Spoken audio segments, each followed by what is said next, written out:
Boa noite, caríssimos irmãos. Mais uma vez aqui reunidos para nós aprendermos um pouquinho mais sobre a nossa doutrina.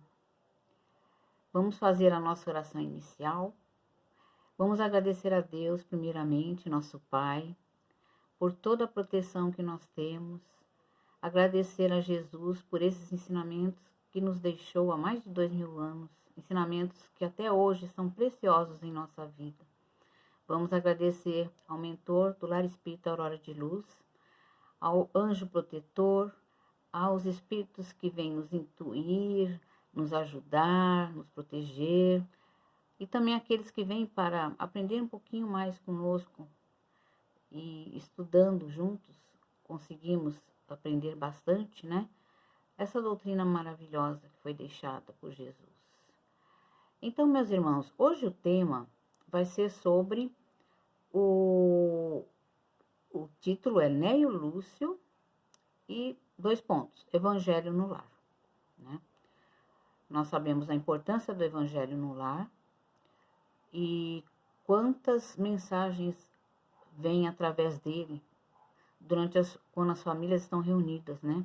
Às vezes aparecem psicografias maravilhosas com mensagens edificantes de espíritos que se dão um nome, né? Mas eles têm mais preocupação com a própria mensagem. Hoje nós vamos começar a falar do Arthur Joviano. Arthur Joviano foi uma pessoa, né, muito admirável na área da educação. Em todas as reencarnações dele, ele sempre teve essa facilidade de trabalhar com essa área e ter bons resultados, né? Então, ele nasceu no século XX e foi convidado, né? Porque em Minas Gerais ele se destacou demais na área da educação, fez a reforma do ensino e o trabalho dele foi tão conceituado que ele foi convidado para ir para a capital para fazer um trabalho no Ministério da Educação e levar toda essa competência que ele tinha. E daí ele mudou-se para o Rio de Janeiro, né? Nós vamos agora falar do filho dele. Depois nós voltamos a falar do Arthur Joviano, né? Porque ele é vamos dizer assim, o assunto, né? Então, o Dr. Rômulo Joviano era filho de Arthur Joviano. E ele foi para a Escócia, né, cursar a Universidade de Agronomia. E depois, ele lá no Rio de Janeiro, ele foi convidado para ir ser diretor da Fazenda Modelo em Pedro Leopoldo. E ele estando lá no Rio de Janeiro, ele conheceu Dona Maria Amorim, que depois ficou Maria Amorim Joviano, né?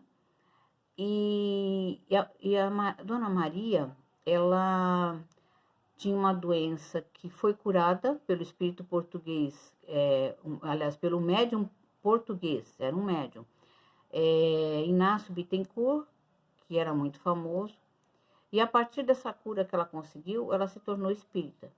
E como o Dr. Rômulo convivia com ela, né, também começou a se interessar pelo espiritismo. Então, os dois ficaram espíritas. Eles foram para a Fazenda Modelo e começaram a morar lá, né? Porque tinha residência e tinha a parte do Ministério da Agricultura, que o Dr. Rômulo foi para trabalhar com isso aí. E lá eles conheceram Chico Xavier. O Chico Xavier, né, que recebeu a primeira psicografia em 1927, mas depois um tempo que ele tornou-se espírita. E aí o irmão do Dr. Rômulo indicou o Chico Xavier para trabalhar lá como auxiliar, em 1931. E aí o Chico Xavier prestou o concurso e ele se efetivou no concurso federal, ele se tornou escriturário, né, em 1935. Aí ele já era efetivo, né, trabalhando na Fazenda Modelo. E lá na Fazenda Modelo, quando chegou mais ou menos no ano de 1934, o Arthur Joviano desencarnou, né? E eles começaram a fazer na Fazenda Modelo, eles estavam fazendo, já tinham esse hábito do Evangelho no Lar, mas começaram a fazer o Evangelho no Lar todas segundas e quartas, durante 18 anos, né? E apesar do Arthur Joviano desencarnar em dezembro de 1934, quando foi em agosto de 1935, ele começou a mandar mensagens através do Chico Xavier nessas reuniões do Evangelho no Lar. Por isso que eu comentei com vocês que Evangelho no Lar, muitas vezes, aparecem assim, psicografias maravilhosas, né? E no caso do Neio Lúcio, né? Foram mensagens muito, muito importantes para nós que gostamos de estudar, gostamos de pesquisar, né? E aí, isso aí foi acontecendo durante 18 anos, né? Até a ocasião em que o doutor Rômulo e Dona Maria resolveram voltar para o Rio de Janeiro, né? Em 1960. E a Dona Maria, ela desencarna em 1960 e o doutor Rômulo em 1970. E Neio Lúcio, ele encarnou no século XX como Arthur Joviano. Mas nós conhecemos ele através do livro 50 anos depois, não é? Que ele era o avô da Célia, que é aquele espírito muito evoluído. E que foi um espírito que também fez com que ele tornasse cristão. Porque ele já tinha, Neio Lúcio já tinha um comportamento, assim, de uma pessoa que daria certo seguir Jesus, porque era a maneira como ele agia, né? Uma pessoa que não tinha preconceito, que tinha muita bondade. Então, ele era uma pessoa que serviria para seguir Jesus. E, em contato com Célia, ele se encantou pelos ensinamentos, né? Pelos ensinamentos do nosso Cristo. E aí, ele continuou, né? Passando as suas mensagens através, não somente ele, mas Emmanuel também passava mensagens nessas reuniões do Evangelho no Lar. E eles colocaram até o nome do Evangelho no Lar, Arthur Joviano, né? E também tinha o Casimiro Cunha, também um poeta que passava, que também, através do Chico, né? Chico fazia as psicografias dos poemas dele. E então, isso aí foi tudo documentado. Doutor Rômulo e a esposa, Dona Maria, tinham 2 filhos. Era a Wanda Amorim Joviano e o Roberto Amorim Joviano. O Roberto não seguiu o espiritismo, mas a Wanda, né, como toda a família, seguiu o espiritismo e chegou a lidar muito com o Chico Xavier, né? E tinha uma grande preocupação, porque ela falava assim para o Chico que tinha muito material ali, né? E o que ela faria com aquele material todo, dessas psicografias que ele havia feito durante o Evangelho no Lar? E aí Chico falou para ela que um dia apareceria a ocasião certa e a pessoa certa para ela entregar esse precioso material. Aí o Chico desencarnou, né, em 2021, e esse material ficou guardado com a Wanda Amorim, né, Joviano, que ela organizou junto com o pai dela na época que ele era encarnado, né, que o Dr. Romo morreu em 1970 e a Dona Maria em 1960, e eles ajudaram a organizar esse material por datas, né. E aí aconteceu uma coisa muito interessante, porque havia uma pessoa, o Geraldo Lemos Neto, que conheceu o Chico Ele tinha 19 anos, o Chico tinha 71. E eles fizeram uma amizade muito grande e eles tinham uma convivência muito, muito rica, porque eles conversavam muito, né? O Geraldinho ia na casa do Chico e acabava, quando ia para a cidade, né, onde ele estava, e conversavam muito. Então, ele estava muito por dentro das histórias, né, dessa família Joviano, das encarnações anteriores, porque tem muita história aí. É uma família que está sempre reencarnando e estão sempre juntos, né? E ele contava para o Geraldinho todas essas histórias. E aí um dia, quando o Chico já estava desencarnado, Geraldinho teve um sonho. Nesse sonho, o Chico, né, que não era bem sonho, o Chico fala para ele: Geraldinho, presta bem atenção nesse nome, Wanda Joviano. Presta bem atenção, hein? Wanda Joviano. E o Geraldinho ficou com aquele sonho, que não era sonho, porque era encontro, né? Na hora que o Geraldo estava dormindo. E ele ficou com aquilo na cabeça. Aí um dia ele estava em Belo Horizonte, no shopping, e encontrou um amigo. Esse amigo, o Fernando, ele falou assim: você continua ainda muito espírita? Ele falou assim: eu continuo tentando ser espírita, né? Como todo bom espírita é sempre modesto, né? E aí falou assim: então, a minha família tem uma pessoa que é como uma conselheira. Ela fica, ela orienta meus familiares, ela faz orações. Nossa, é uma pessoa muito querida na nossa família. A Wanda Joviano. Quando ele falou esse nome, o Geraldo, nossa, ele fala que deu um pulo da cadeira, imagina, né? Aí ele pegou e falou para ele assim: você, então, faça o favor de pedir para sua tia me dar o telefone dela. Eu preciso conversar muito com ela. Aí ele liga, faz um interurbano, né, de Minas para Rio de Janeiro, que ele até comenta que é muito interessante, porque naquela época era muito cara a ligação, né, interurbana. E aí ele acaba ligando para ela, aliás, né, ligando para ela, e ficam conversando durante 3 horas. Até esquecem o valor da ligação do interurbano daquela época, né. E aí ela convida para que ele vá na casa dela, no Rio de Janeiro, e se hospede lá um final de semana. Ele vai numa quinta até domingo, né? E lá eles conversam muito, ele conta muitas histórias que o Chico contava. Ela conta da época que ela esteve em contato com o Chico também.